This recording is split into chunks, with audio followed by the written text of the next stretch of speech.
Oh, good morning, beautiful river. Good fucking morning. Got some coffee.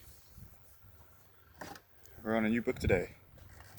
I think for now this is the trajectory my channel's taking, just for me to get into the habit and be confident talking on camera, and read wisdom that is already proven to be so well and true.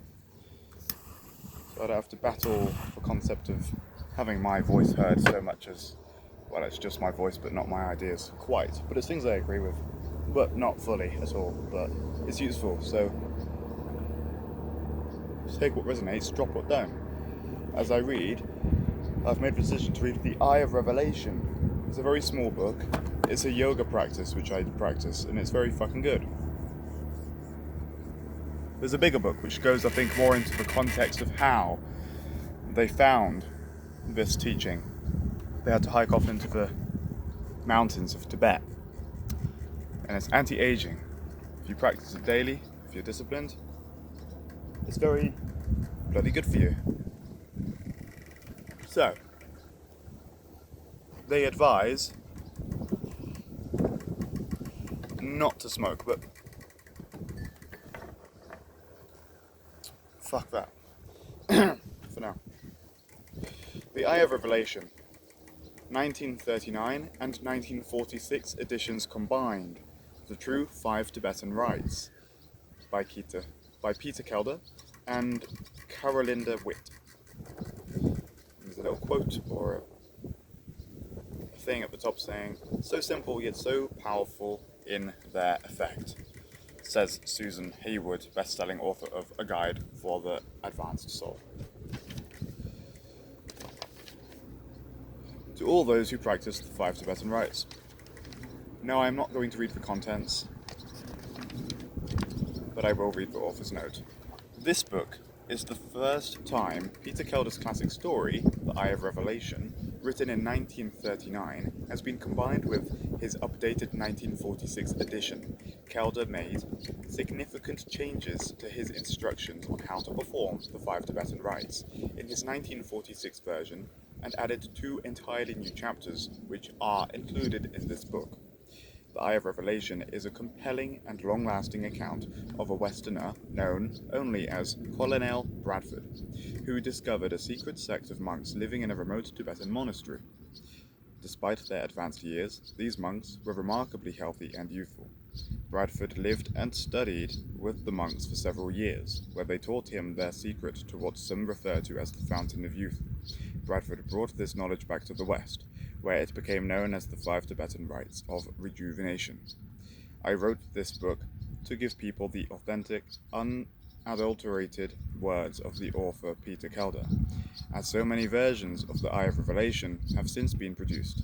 Many versions offer nothing new, and some are strongly edited to appeal to more current thinking. However, I believe the original story needs to be preserved exactly as it was written for future generations and history.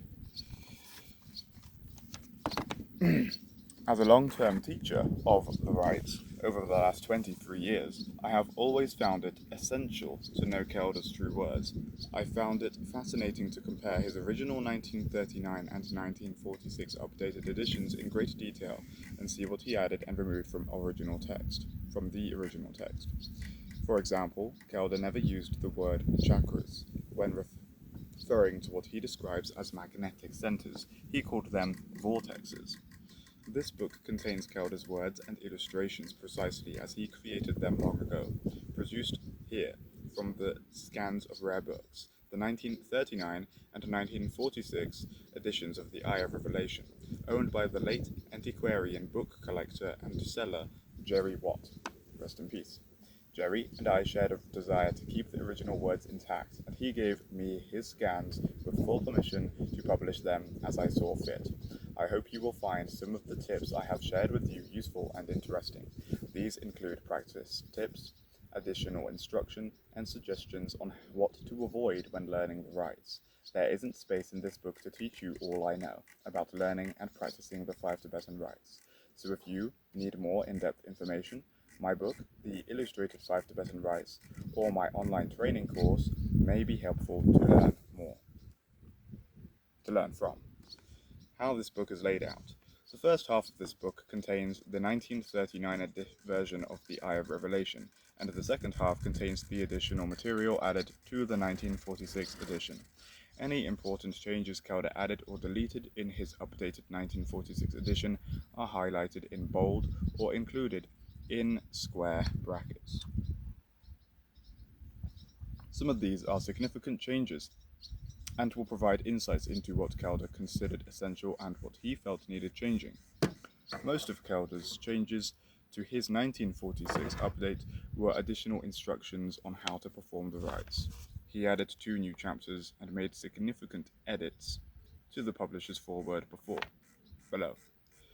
I have not changed Kelder's text at all, and some of you will notice punctuation and grammatical errors, which I have not corrected. This is intentional, as I believe it adds a great sense of time and place to the story. Note: I have used italics to distinguish my added content from the original. Foreword by the original publisher's 1939 edition. Note: the text in bold. I know reading this you're not quite going to understand what's in bold and what's in italics. I'm not sure whether to bother explicitly telling you each time. Yeah, I'll do it. Just pay attention.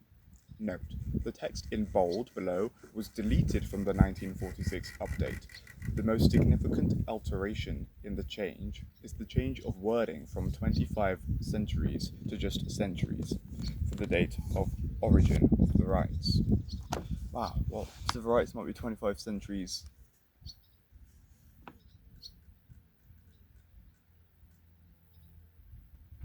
What, 2,500 years ago? So before Jesus' time, the rites may have originated. That's where the yogis all came from, huh? Wasn't Yahshua one of them? The Eye of Revelation is truly a revelation. It reveals to you information, which has... Right. The Eye of Revelation is truly a revelation. It reveals, in bold, to you, back to normal, information which has been known and used by men in far distant lands for more than 25 centuries, but which is now available to you for the first time.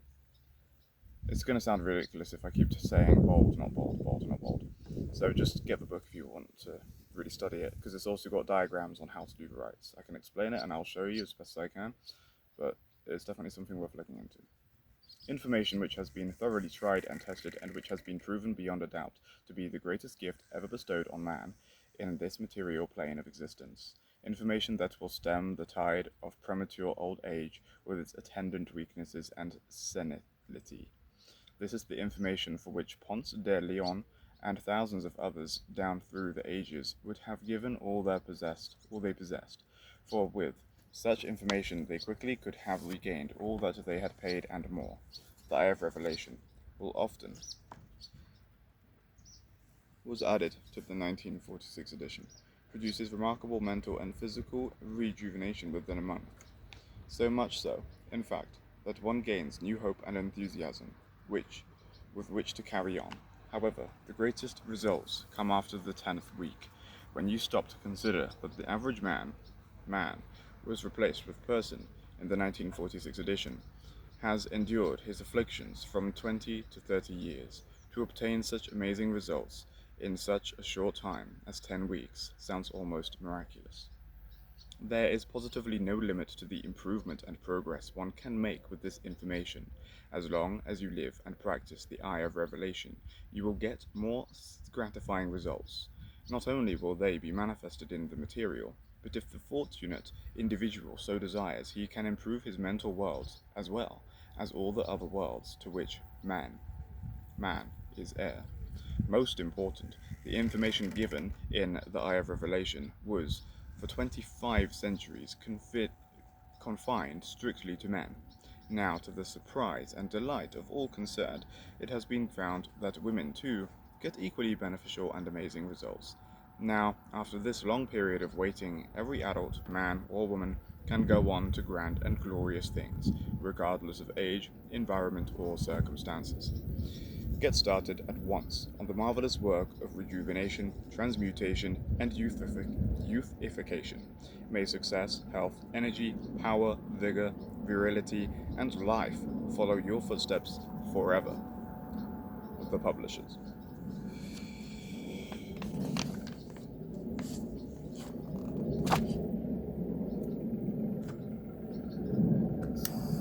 It's a relatively small book split into 19 chapters. Maybe I should do 2 chapters per reading.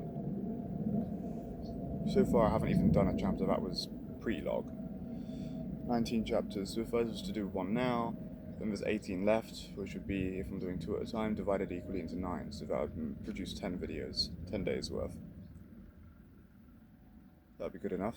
I've also been, as I was saying, thinking of going into some Stoic texts. Got plenty of Stoicism books.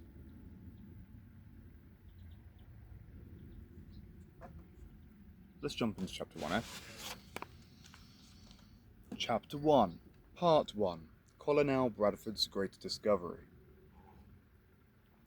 One afternoon, I dropped into the Travellers' Club to escape a sudden shower, and while seated in an easy chair, I fell into conversation with the most interesting old gentleman, one who, although I did not know it then, was destined to change the whole course of my life. I call him an old man, for that is exactly what he was. In his late 60s, he looked every year his age. He was thin and stooped, and when he walked, leaned heavily on his cane.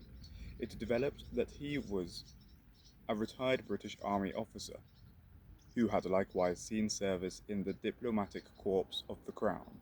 There were few accessible places on the globe to which Colonel Bradford, as I shall call him, although that was not his true name, had not, at some time or another in his life, paid a visit, and warming under my attention, he related incidents in his travels, which were highly entertaining.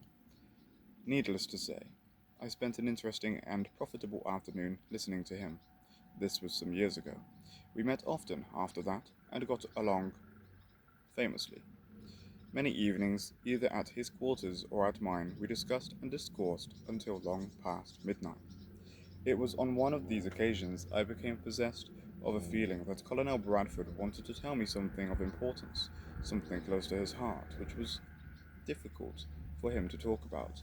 By using all the tact and diplomacy at my command, I succeeded in making him understand that I should be happy to help him in any way possible, and that if he cared to tell me what was on his mind, I would keep it in strict confidence. Slowly at first, and then with increased trust, he began to talk. While stationed in India some years ago, Colonel Bradford from time to time came in contact with wandering natives from the remote fastnesses of the country. He heard many interesting tales of the life and customs of the country. One story, which interested him strangely, he heard quite a number of times, and always from natives who inhabited a particular district. Those from other districts never seemed to have heard this story. It concerned a group of lamas, or Tibetan priests, who apparently had discovered the fountain of youth. The natives told of old men who had mysteriously regained health and vigor, strength and virility, shortly after entering a certain lamasery, but where this particular place was none seemed exactly to know. Like so many other men, Colonel Bradford had become old at 40, and had not been getting any younger as the years rolled by. Now the more he heard this tale of the Fountain of Youth, the more he became convinced that such a place and such men actually existed. He began to gather information on directions, character of the country, climate, and various other tidbits that might help him locate the spot. For from then on, there dwelt in the back of his mind a desire to find this Fountain of Youth. This desire, he told me, had not grown so powerful that he This desire, he told me, had now grown so powerful that he had determined to return to India and start in earnest a quest for the retreat of the young old man. And he wanted me to go with him. Frankly, by the time he had finished telling me this fantastic story, I too was convinced of its truth, and was half tempted to join him, but I finally decided against it.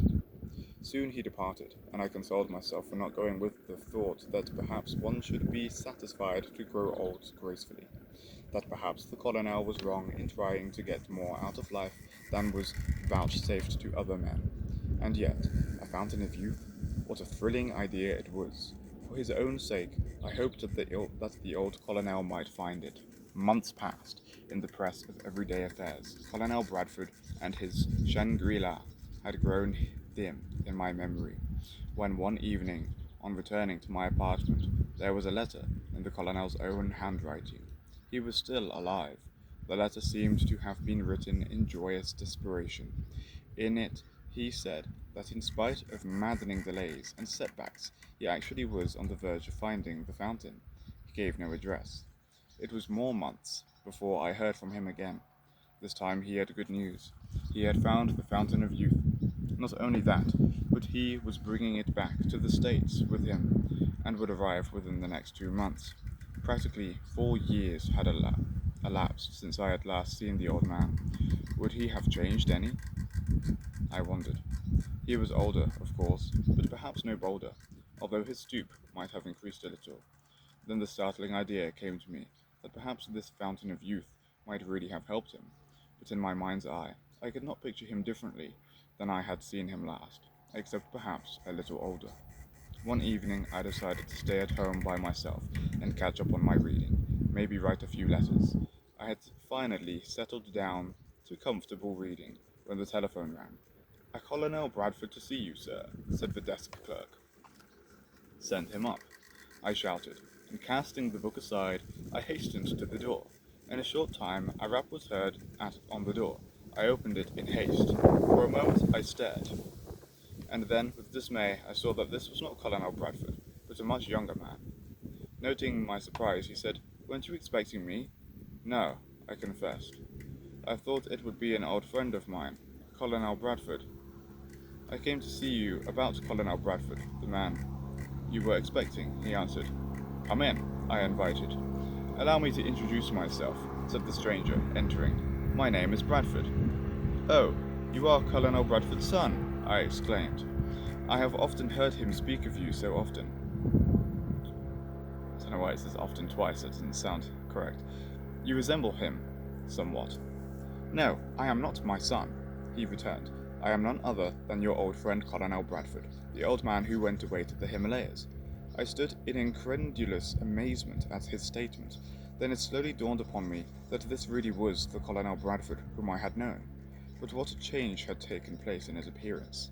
Instead of the stooped, limping, sallow old gentleman with a cane, he was a tall, straight, ruddy, complexioned man in the prime of life. Even his hair. In the prime of life. 1. The rites improve your posture by lengthening your back and abdominal muscles so you can hold yourself erect. Together with a conscious decision to remove old people's mannerisms from yourself, like stooping, slumping, dithering, etc., you'll feel more energetic, and people will say how much younger you look. You'll feel it too. Even his hair, which had grown back, held only a trace of grey. I don't want to disillusion anyone, but I have only once seen a mild change in hair color. The sideburns of one of my students appear to have darkened after several months of practice. Going from completely gray to completely dark is probably unrealistic, and if it happened regularly, it would be reported on front-page news. My enthusiasm and curiosity knew no bounds. Soon I was plying him with questions in rapid-fire order until he threw up his hands. "Wait, wait," he protested, laughingly. "I shall start at the beginning and tell you all that has happened."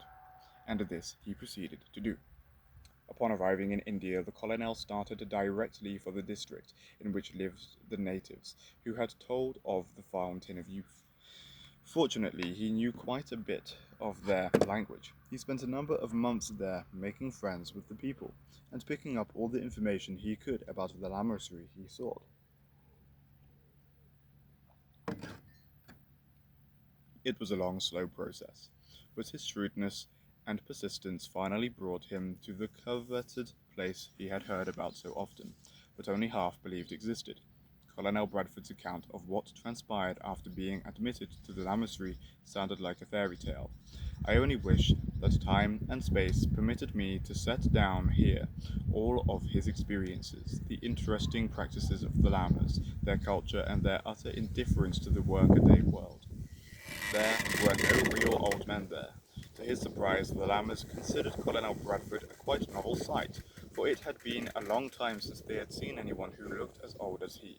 The lamas good-naturedly referred to the colonel as the Ancient One.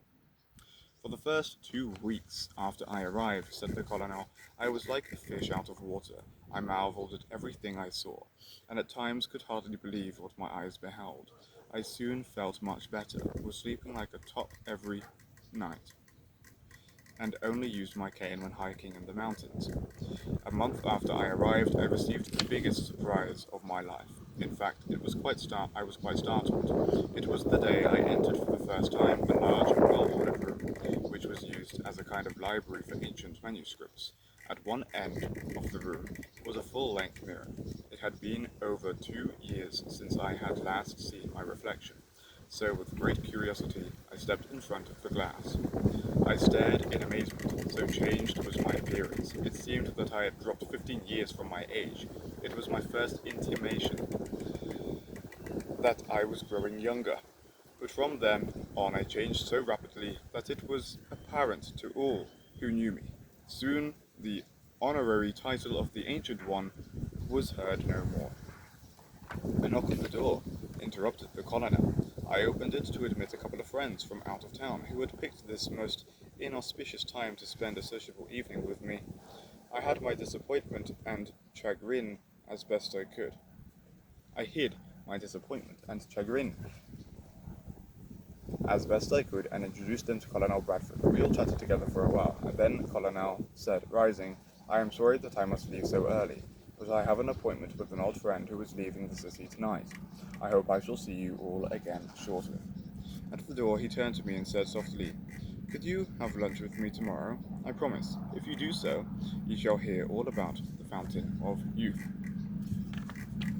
We agreed as to the time and place, and the colonel departed. As I returned to the living room, one of my friends remarked, That is certainly a most interesting man, but he looks awfully young to be retired from army service. How old do you suppose he is? I asked. Well, he doesn't look 40, answered my friend, but from the experience he has, I suppose he must be that old.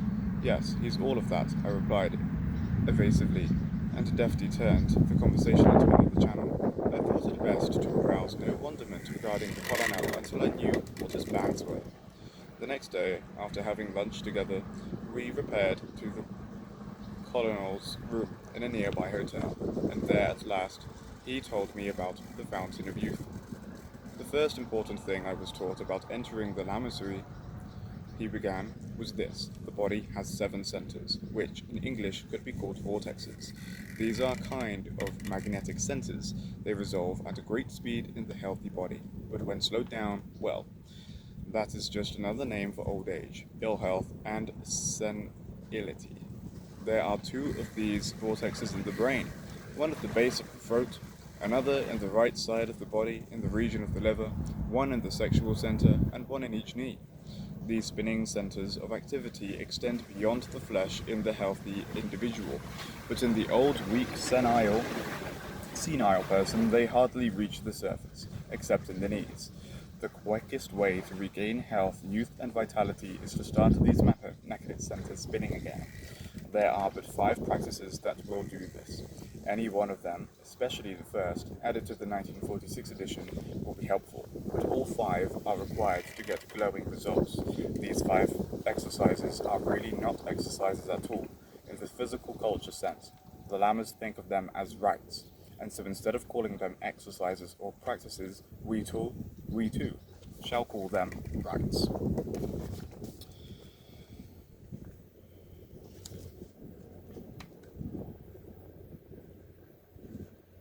We will leave it there for now.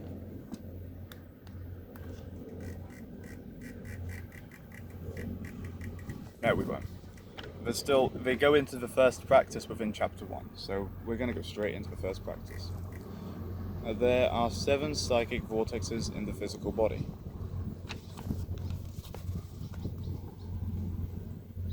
So this one, you're just basically spinning around, like little children do, naturally, spinning around for fun, but it's actually very good for you. There are 7 psychic vortexes in the physical body. Vortex A is located within the forehead.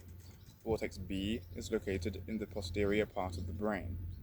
Vortex C is the region of the throat at the base of the neck. Vortex D is located on the right side of the body, above the waistline. Vortex E is located in the reproductive anatomy, and it is directly connected with Vortex C in the throat. Vortexes F and G are located in either knee. These psychic vortexes revolve at great speed. When all are revolving at the same speed, the body is in good health. When one or more of them slow down, old age, loss of power, or senility begin to set in, almost immediately added to 1946 edition. Vortex A is located deep within the forehead. Vortex B is in the posterior part of the brain. Vortex C located in throat at the base of the neck. Vortex D located in the right side of the body, waistline. Vortex E is in the reproductive anatomy or organs. Vortexes F and G located one in either knee. The list of vortexes above was added to the 1946 edition. Okay, now we leave it there. It will break down all the individual parts later on and go into the benefits. Thanks for tuning in to today's video.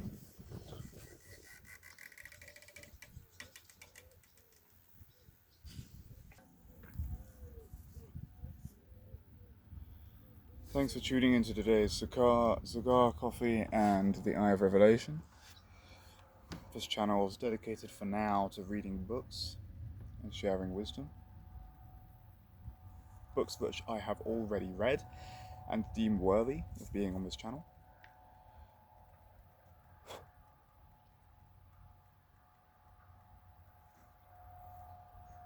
Don't forget, a cigar a day keeps the doctor away. A coffee a day keeps the tiredness at bay. And seek wisdom. Read books and seek wisdom. And spend some time in nature, because you also need sunshine on your body.